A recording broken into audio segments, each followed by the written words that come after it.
8h16 sur Europe 1, Pierre de Villeneuve. L'interview politique, David Doucan, vous recevez le patron des Républicains, Laurent Wauquiez. Bonjour Laurent Wauquiez. Bonjour.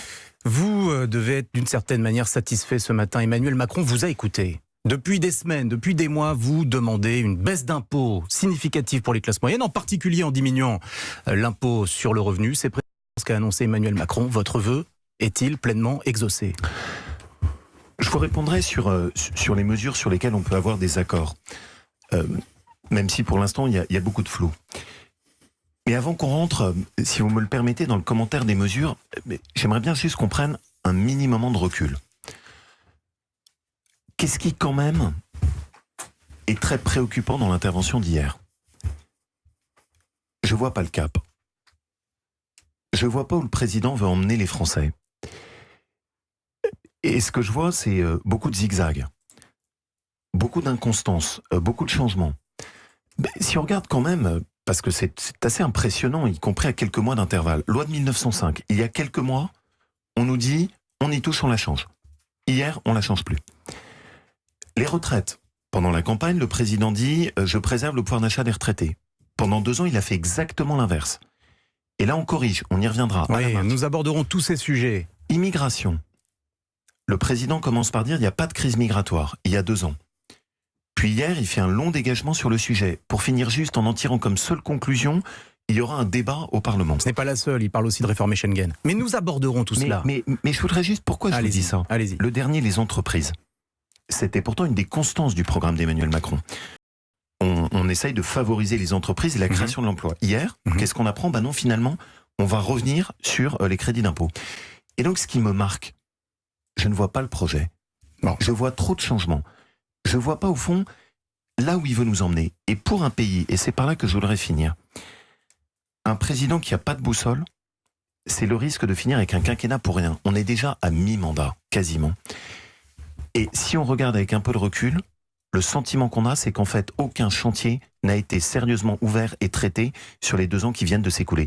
Hier, qu'est-ce qu'on a eu ? Des corrections à la marge d'erreurs lourdes qui avaient été commises, mais pas de cap. Et le cap, c'est quand même le plus important. Nous avons entendu votre vision générale de la conférence de presse d'hier. Entrons, si vous le voulez bien, dans le fond des sujets. Parlons du fond des sujets, c'est ce qui intéresse nos concitoyens. Les impôts, Laurent Wauquiez, ils baissent. On imagine qu'une grande partie de nos concitoyens qui payent l'impôt sur le revenu sont satisfaits ce matin en se disant je vais un peu souffler. Oui, mais ce matin, il n'y a aucun des Français qui a écouté qui peut savoir ce qui va se passer. Vous êtes pas précisé. C'est au gouvernement d'agir désormais, votre ancien ami Gérald Darmanin. Et donc moi j'ai quand même une question simple. Ça va bénéficier à tout le monde ou non ? Vous savez que c'est mon obsession. Mon obsession, c'est les classes moyennes. Quand on dit les classes moyennes, attention, parce que parfois quand on écoute ce gouvernement, quand vous êtes en dessous de 1800 €, vous êtes dedans, quand vous êtes au-dessus, vous êtes plus dedans. Ça, je ne serais pas d'accord avec ça. C'est qui les classes moyennes pour vous ? Les classes moyennes, c'est quoi ? Quand vous gagnez 3000 € chacun dans un couple, vous êtes dans les classes moyennes. Quand vous êtes dans une grande ville, souvent le pouvoir d'achat est lourd. Se loger, c'est lourd. Et donc là où nous, on sera très vigilants, on a une proposition très simple. Sur la baisse de l'impôt sur le revenu, il faut faire moins 10% pour tout le monde. Ça, c'est simple, c'est clair. Là, c'est 5 milliards. Donc l'impôt sur le revenu en 2017, c'était 73 milliards. On n'y est pas. On n'est pas à 10%, c'est en dessous. Et surtout, quel sera, nous, notre point de vigilance ? Pas de seuil. Stop ce système où si vous êtes à 1700 €, ça va. Si vous êtes à 1900, ça va plus. Si vous êtes à 1700, vous avez une vraie baisse. Si vous êtes au-dessus, vous n'êtes pas dedans. Tout le système fiscal français fonctionne autour de ça. Là, vous anticipez que ça ne baissera pas pour tout le monde. C'est votre lecture de ce parce qu'il ne l'a pas précisé hier. C'est pour ça que, vous savez, je suis jamais dans une opposition sectaire. On essaye toujours de proposer. Ce que je vous dis ce matin, on sera très vigilants. Nous, ce qu'on demande, c'est baisse d'impôt sur le revenu pour tout le monde. Alors, on ne laisse pas de côté une partie des classes moyennes. Alors, baisser les impôts, c'est acté, 5 milliards de baisse, et c'est le souhait du président. Comment on finance ? Ça, c'est un sujet. Le financement de cette baisse, le président de la République parle de la nécessité de travailler davantage. Il a clarifié les choses là-dessus. Pas de jours fériés en moins. On maintient l'âge légal de départ à la retraite à 62 ans. En fait, son levier, c'est le nombre la durée de cotisation pour les retraites. Qu'est-ce que vous pensez de ça, Laurent Wauquiez ? Monsieur Doucan, sautez pas là-dessus tout de suite. Vous enjambez quoi ? Dites-moi. Mais la première question, et la dépense publique, on fait quoi ? La dépense publique, on va y venir. Il n'y a rien dedans. Et ça, c'est sans doute le deuxième point extrêmement fragile, et tous ceux qui nous écoutent doivent le comprendre. Le président de la République, hier, n'a rien annoncé de sérieux et de solide sur la baisse de la dépense publique. Il a même renoncé à la seule mesure qui était à peu près concrète dans ses engagements, qui était la baisse du nombre de fonctionnaires. 120 000, je rappelle, c'était la promesse, 120 000 Exactement. fonctionnaires de moins d'ici 2022. Le président, hier, a admis qu'il pourrait y renoncer si ce n'était pas tenable. Et donc, qu'est-ce que ça veut dire? Tous ceux qui nous écoutent le comprennent très bien. Il ne faut pas chercher à mentir aux Français. Si jamais il n'y a pas de baisse sérieuse de la dépense publique, de ce que coûte le fonctionnement administratif de l'État, ben il est évident que les baisses d'impôts ne pourront jamais être durables. À moins qu'on fasse de la dette. À moins qu'on fasse de la dette, ce qui est la pire des choses. Ça veut dire quoi?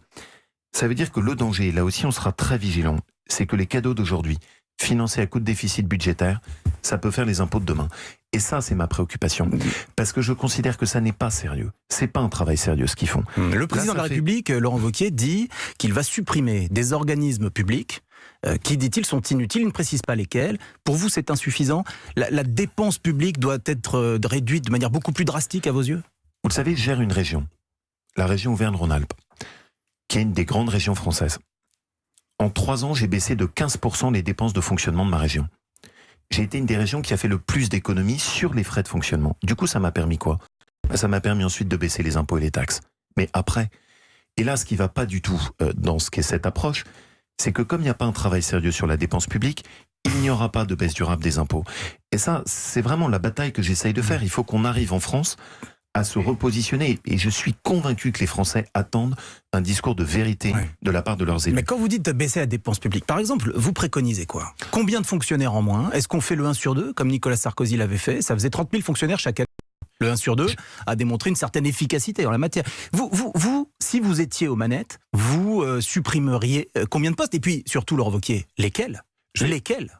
Vous savez, cette question-là, on ne l'a pas prise à la légère. On a fait un plan de 20 milliards d'euros, dans lequel on a listé, par exemple, 400 agences ou comités qui pourraient être enlevés, dans lequel on a proposé d'avoir une simplification de notre système social avec une seule aide sociale, un seul minima social plafonné à 75%, dans lequel on a proposé d'augmenter le temps de travail dans la fonction publique en compensant avec des primes au mérite. Mais rien que ce calcul, si on augmentait le temps de travail, ça permettrait de générer l'équivalent de 400 000 postes. Et donc ça, c'est ces mesures-là sur lesquelles nous, on est prêts à s'engager. Mais vous ne pouvez pas avoir hier un président de la République qui annonce des cadeaux. Pourquoi? Parce qu'on est avant les élections. Et donc la grande crainte qu'on a, c'est que avant les élections, on annonce les cadeaux, mais il n'y a pas les mesures de financement qui sont en face.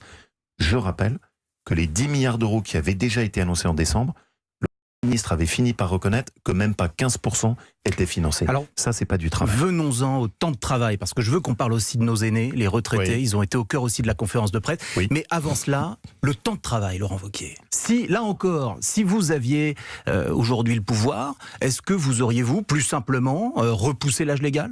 On abandonne les 62 ans? Quelle est votre vision à vous là-dessus? D'abord, là encore, il y a un premier sujet qu'on ne traite pas. Le temps de travail, tout simplement. Les 35 heures, vous voulez dire? Oui, bien sûr. Et il vient d'augmenter les heures sup. De les désocialiser, de les défiscaliser. Ça n'aurait pas de sens d'abandonner les 35 heures. D'abord, c'est pas vrai. Il va le faire. Il l'a annoncé. Il l'a annoncé le 10 décembre. Bon. Il y a eu tellement d'annonces. Oui. C'est au prochain budget.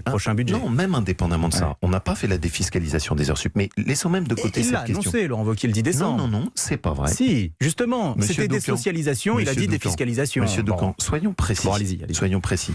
Les heures supplémentaires continueront à payer de la CSG. Deuxièmement, les employeurs, eux, n'ont pas la déduction des charges sur toute une partie des employeurs. Ça veut dire que la réalité, c'est qu'on ne fera pas vraiment les heures supplémentaires défiscalisées qu'on avait avant.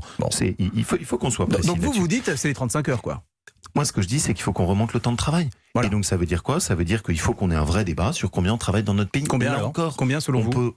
Je considère qu'il faut qu'on revienne à 39 heures et que ça se traduise par des augmentations de salaire. En très bref, le plein emploi en 2025, c'est l'objectif fixé par Emmanuel Macron. Est-ce que vous y croyez, juste rapidement? Il n'y a personne qui nous écoute qui y croit. 2025, comme par hasard, 3 ans après la fin du quinquennat, comme ça on est sûr que personne ne peut relever les objectifs. Ça, c'est pas la politique que j'aime. Ça. Je voudrais que nous parlions maintenant de nos aînés, nos grands-parents, nos parents, nos grands-parents pour ceux qui ont la chance de les avoir encore parmi eux. Peut-être est-ce la catégorie qui a été le plus mise à contribution depuis le début du quinquennat. Sur ça, Emmanuel Macron a bougé hier. Il annonce la réindexation des retraites, des pensions en dessous de 2 000 euros dès le mois de janvier, et pour tout le monde à partir de 2021. Et puis, il y a cette annonce d'une retraite minimum pour quelqu'un qui aurait toutes ses cotisations, 1 000 euros. Qu'est-ce que vous dites de cela? Est-ce que vous auriez fait plus pour nos aînés? Vous le savez, dans cette période, moi, ça a été mon obsession, la situation des retraités. de façon quasi constante dans le grand débat, on a porté ses propositions sur la réévaluation des retraites. Il faut quand même bien comprendre ce qui s'est passé. La réalité, vous l'avez dit, c'est que les retraites ne seront pas revalorisées de l'inflation cette année. Ah bon, Il va falloir attendre 2020. Non, en janvier pour ceux qui gagnent moins de 2000 euros et 2021 pour tous les autres. Exactement. Ouais. Et plus la hausse de la CSG que toute une partie des retraités vont continuer à payer. Ça veut dire quoi? Là encore, c'est le même seuil, c'est 2000 euros. Au-dessus de 2000, on continue de payer. Voilà. Par C'est personne. ces seuils que moi je dénonce. Ça veut dire quoi? Ça veut dire que le président de la République, en 2 ans, aura pris 6 à 8 milliards d'euros sur le dos des retraités et qui ne leur rend pas cet argent. Il compense en 2020 et 2021, il annule ce qu'il a décidé, ce qui est quand même pas très glorieux quand même. C'est ces changements de cap que je vous évoquais. Il n'y a que les imbéciles qui ne changent pas d'avis, pourrait-on dire. Enfin. Ça fait peut-être cher le coût de formation d'un président de la République.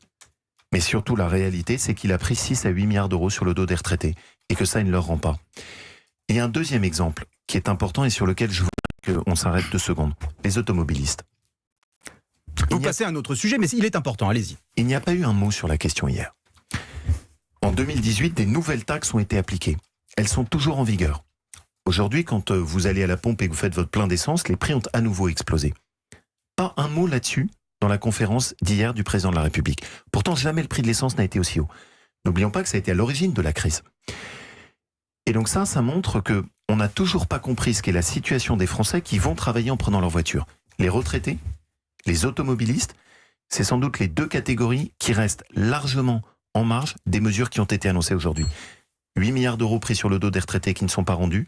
La question de l'explosion du prix de l'essence qui n'a pas été traitée hier. Parlons un instant du président de la République lui-même. Pourquoi? Parce que dans cette crise des Gilets jaunes, il a été mis en cause personnellement sur les ronds-points, dans les manifestations.